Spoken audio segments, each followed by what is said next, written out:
आइए आप सभी लोगों को लेके चलते हैं जिस समय श्री कृष्ण भगवान पैदा हुए। कंस मामा डिप्रेशन में चले गए। वहां अद्भुत नजारा हो गया। आइए गीत के माध्यम से सुनते हैं। श्याम जन्म लिहल जेल के कोठरिया में, भादो के अनहरिया में ना।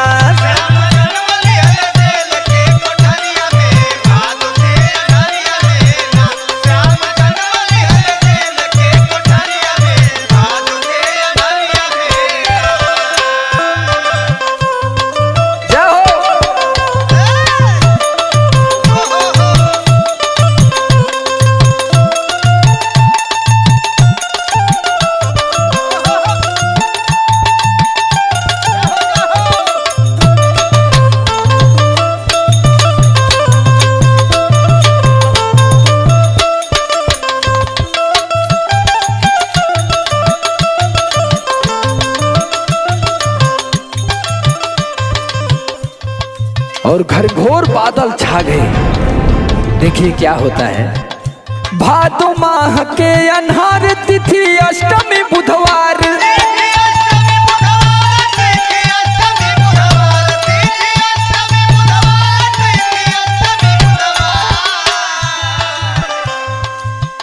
भादो माह के अनहार तिथि अष्टमी बुधवार। प्यार करे माई देव की अचरिया में, भादो के अनहरिया में ना।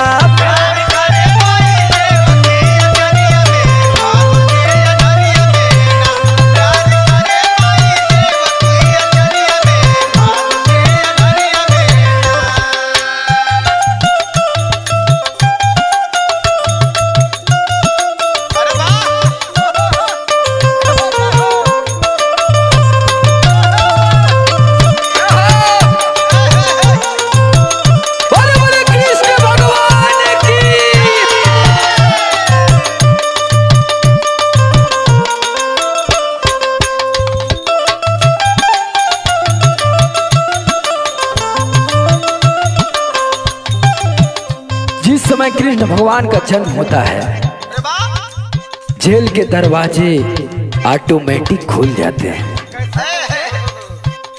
वासुदेव जी की हथकड़ियां टूट जाती हैं और वासुदेव जी लेके चलते हैं श्री कृष्ण भगवान को। आगे क्या होता है आइए सुनते हैं। वासुदेव सूप में उठाए बाहर जेलवा के लाए,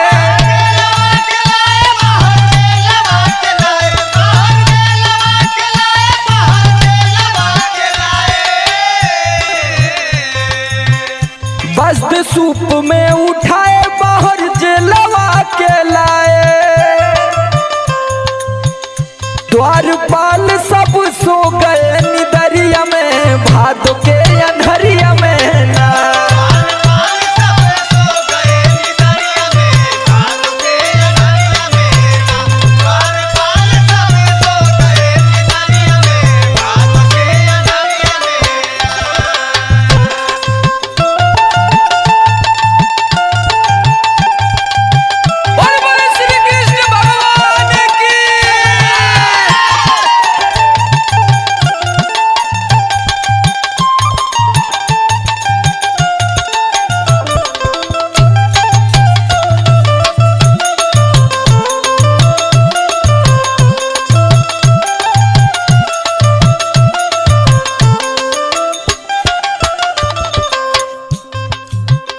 और जिस समय वासुदेव जी लेकर जमुना नदी के तीरे जाते हैं,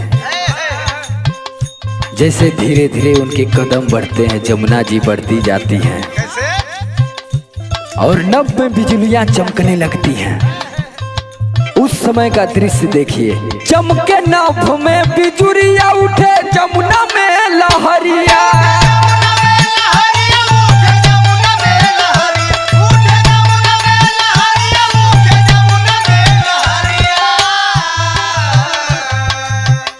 चमके नाभ में बिजुरिया उठे जमुना में लहरिया। बीच धरिया में भादो के अनहरिया में ना।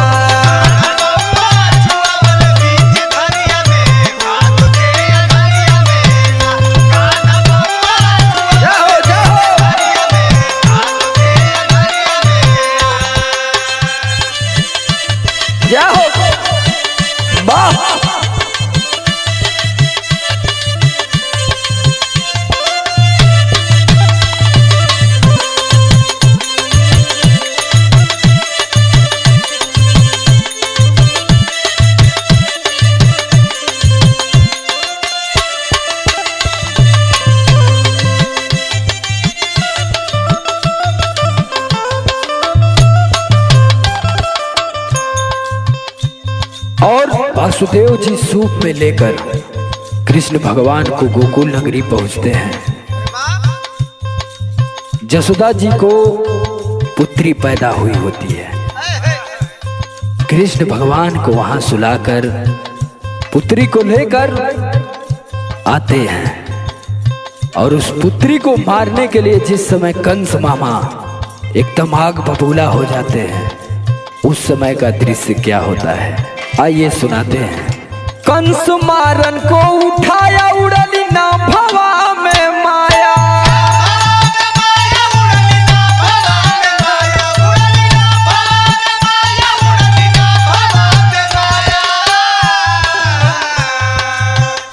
कंस मारन को उठाया उड़ली ना भवा में माया।